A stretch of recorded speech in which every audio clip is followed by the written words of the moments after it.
A few videos ago, I talked about Eckhart Tolle and his teachings, and that turned out to be the best video on my channel so far. So I thought I'd talk about another teacher of mine who I don't know personally, but affected me more than Eckhart. This guy, to me, has a lot stronger material. Who am I talking about? I'm talking about none other than Rupert Spira, the contemporary non duality teacher. So this video is just going to basically be a walkthrough of some of the top points of his teaching, the five things, the five stages that he outlines that you go through on the so-called spiritual journey. The disclaimer here is that he actually never lays out a step-by-step process, but he does concede to the fact that the spiritual journey generally unfolds in a series of glimpses that go one after another. So I went through his content that influenced me the most, that changed my entire life. It changed how I experience other people. It changed how I experienced love. It changed how I experienced myself. It changed my relationship to my thoughts. And of course, most importantly, it changed my entire notion of myself. So the most important, poignant points and realizations that you can have, according to him, I've compiled them into five things. I like making number lists. It's just easy, you know? 1, 2, 3, 4, 5. You can just bang them out. Okay, so when did I find Spira? After several years of meditation and some light self-inquiry.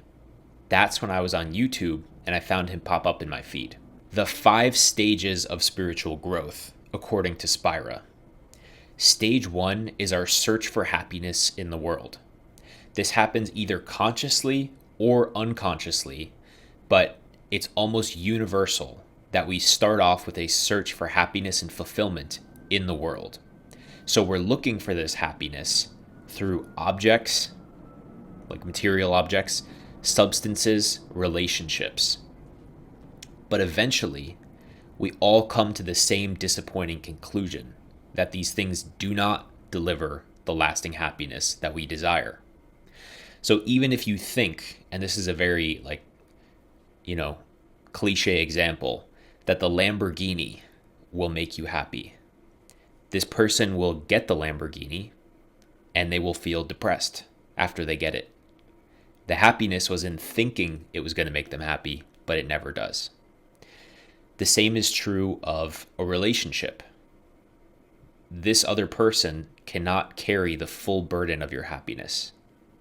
The same is true of a substance. The high will wear off. That new car you got will become a financial black hole potentially once it needs maintenance. People who achieve great things eventually get to their goal, and it's very common that they feel depressed after they achieve it. And this happened to me also in kind of a cliche sounding way, where my goal was to get like 6-pack abs like on my stomach. And when I got it, I think I was like 17 or something. Once I started to see them come through, I was sad because I realized nothing changed. So stage 1 ends when we look this fact in the face clearly, that nothing in the world will bring the lasting satisfaction and happiness for which we long. After this stage, when we're no longer demanding happiness from the world and from experiences, we can actually enjoy the world, which is a beautiful thing to be able to do. Stage 2 is the great questioning.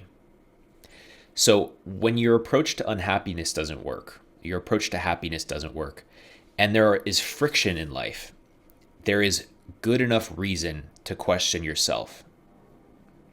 So, for example, not a single thing is the one cause of unhappiness. So, for example, maybe you have a specific relationship or friendship that's making you unhappy. And then you have the traffic jam that makes you unhappy. And then you have the birthday party is stressful and you couldn't enjoy it, and that makes you unhappy. There are numerous different causes to this one experience of unhappiness. So it's not one single thing that makes you unhappy, but there is one common thing in this experience of unhappiness, this cycle. And the one common thing is you. That is enough reason to turn around and say, okay, what am I?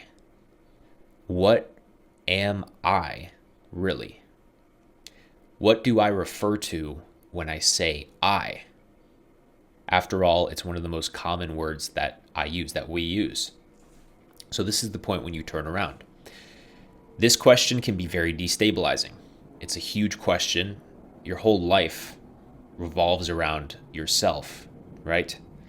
So to question what that is and to stop pretending that you know what it is a very disorienting undertaking potentially.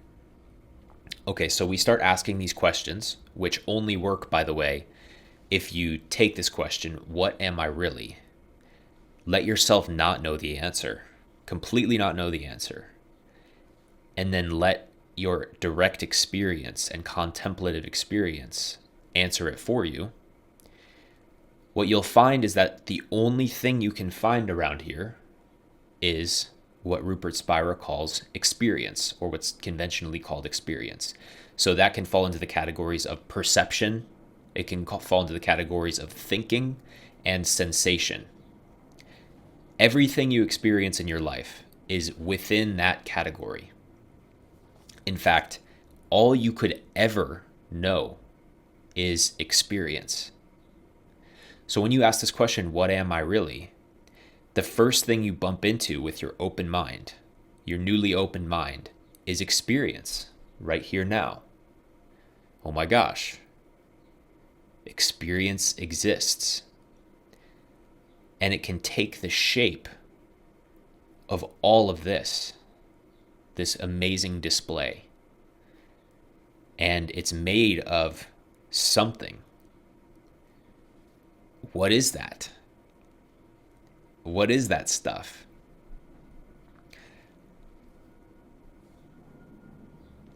Then, after we go deep enough into the questioning, we enter the next step, which is the shocking discovery that you are not a person.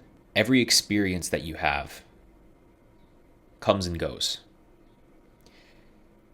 Even if you generally conceptualize yourself as a person, everything about that person, the constructive experiences which made that person, the things which shaped your personality, the growth, the body that you have, all packaged into a bundle called a person.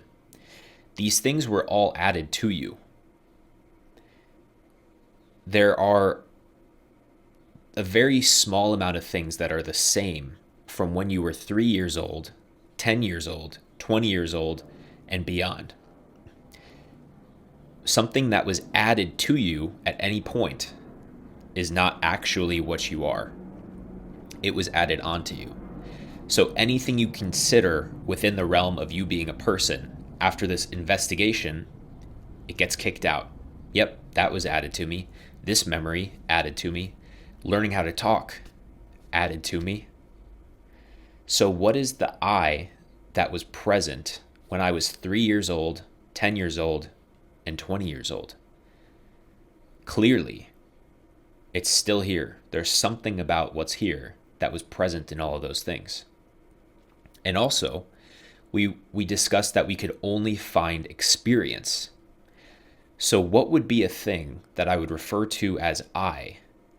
Something that only ever comes into contact with experience, and something which hasn't changed since I was 3, 5, and 20. Something that's experienced all of those. And what we find is all we can say about it is that it is present and that it is primordially aware. And Rupert Spira calls this awareness. So this is when we discover, oh my gosh, this whole time I was this silent background awareness. And that's what I am right now anyway, because that's what's currently aware of this experience. Awareness is the thing. Awareness would be the one thing that could come into contact with experience and know it, and not come into contact with anything else. That's what I am. And this step is already extremely liberating. Let's go. Step number 4, understanding love. Consciousness or awareness, Rupert calls them both. We identify that that is the common element in every experience we have. That is what we refer to when we say I. That thing that's here now that knows that this experience is happening. And then we think, what about other people? Would other people be in the same situation, or is there something other than awareness that they are? And through this further contemplation, we arrive that they also are awareness. But I've never found a boundary between my awareness and someone else's. Understanding love. Love, according to Spira, is the recognition of our shared being.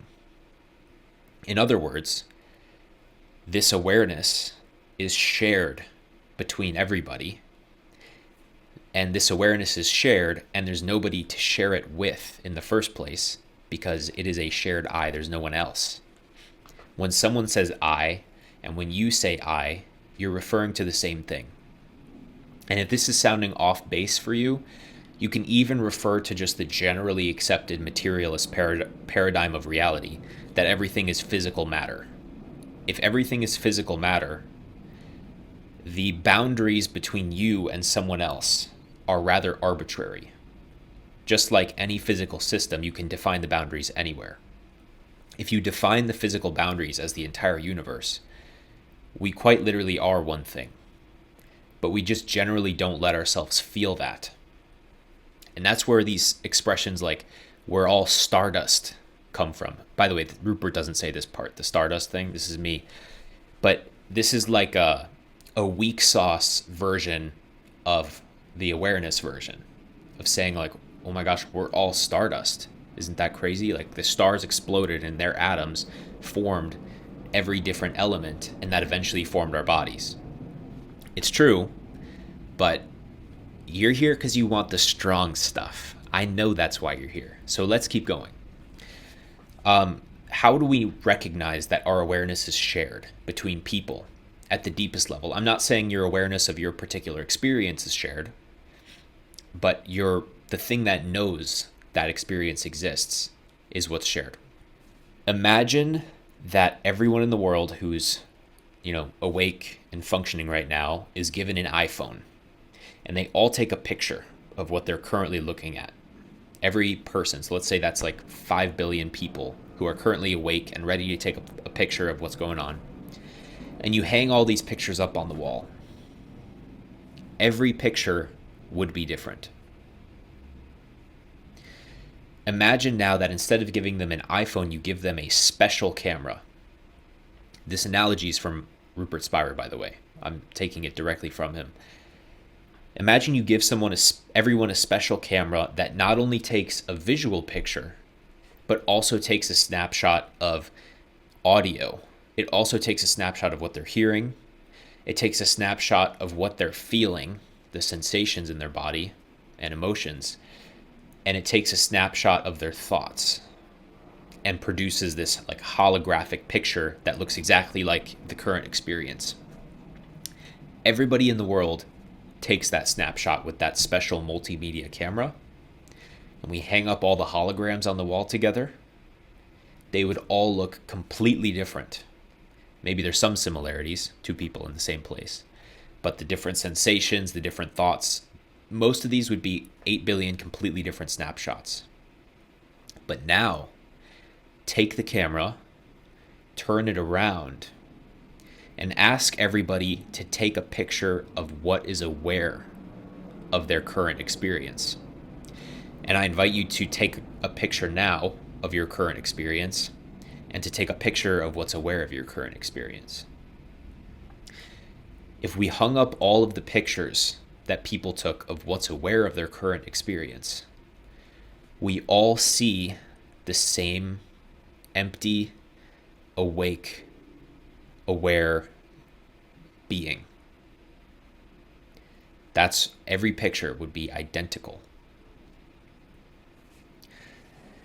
And here's the other thing too, is how many borderless aware emptinesses can there be? Can there be two of those? Three? It's just like conventional space, like physical space. Okay, you can have infinite rooms. You can have your apartment, and you can have this other guy's house, and you can have a museum. Infinite rooms inside of space.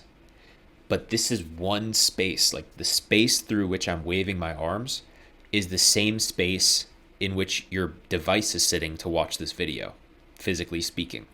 And in the same way, it's the same aware space that this current experience is appearing in. And that is the recognition of love, that we share our very being. Okay, I hope this is working for you, by the way. Please let me know in the comments how this is going. Step number 5, intimacy with all of life, which satisfies our deepest longing. So eventually we have to come full circle with this. We kind of ignored our front experience and turned our attention down back into the awareness which is behind it. However, this last step is when you re-merge the two of them. And Rupert Spira talks about this with the analogy of a TV screen. And I think it's a beautiful analogy. If you imagine a TV screen playing a movie, and your friend is extremely sucked into the movie, like they're scared, they're terrified, it's a horror movie, you can tell them, hey, by the way, there is a screen behind the movie. And so they might say, oh my gosh, you're right. I wasn't paying attention to that.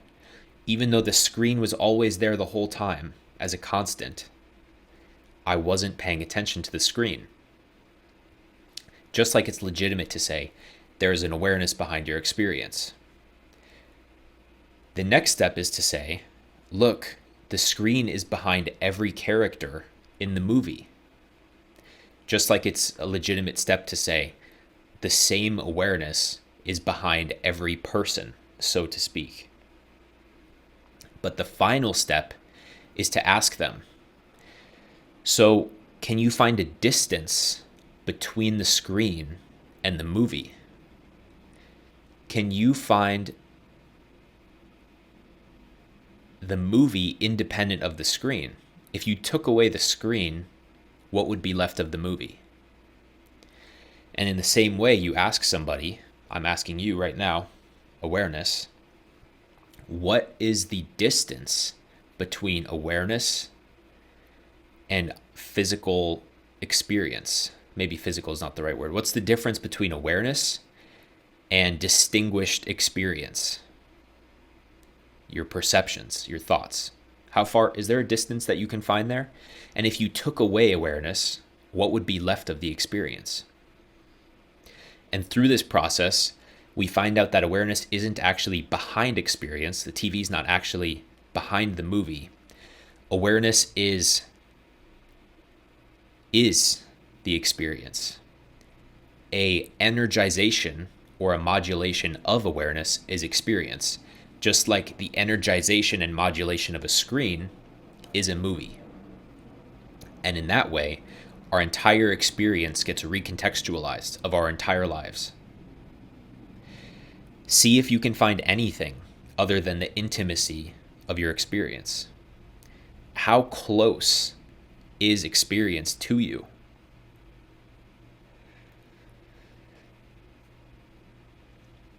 And that's it. So I'll recap the steps really quick. And I want you to let me know how this goes in the comments, by the way. I know this was a long one. So the steps are, first, seeking happiness in the world. Second, questioning ourselves, the great questioning. What am I really?